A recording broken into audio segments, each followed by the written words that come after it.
তামুলপুৰ মহকুমাৰ অন্তৰ্গত চেচাপানী অঞ্চলৰ ৰৌমাৰী গাঁৱৰ ধনঞ্জয় বড়োৰ ঘৰত যোৱাকালি সন্ধিয়া হঠাৎ অহা ধুমুহা সদৃশ বতাহত এডাল প্ৰকাণ্ড গছ পৰি ধ্বংসলীলা চলায়।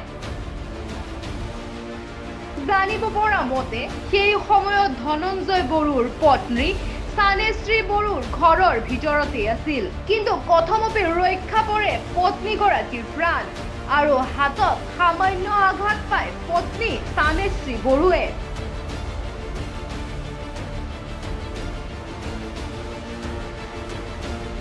ধনঞ্জয় বড়োই সাংবাদিকৰ আগত জনায় তেওঁৰ ঘৰ ভাঙি চুৰমাৰ হয়।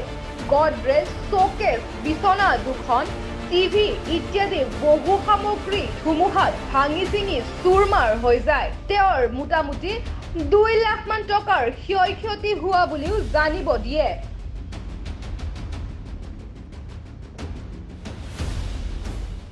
ঘটনাটো গধূলি 4-5টা বজাত বতাহ আহিখিনি গাছটো পৰিখিনি ঘৰটো ভাঙি গৈছে।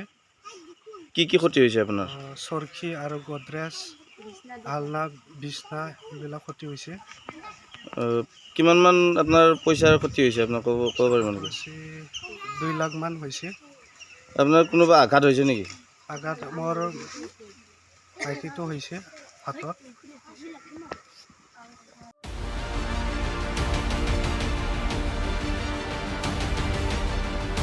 তামুলপুৰৰ পৰা জয়ন্ত কুমাৰ দাসৰ ৰিপৰ্ট, ৰাইনো নিউজ 24।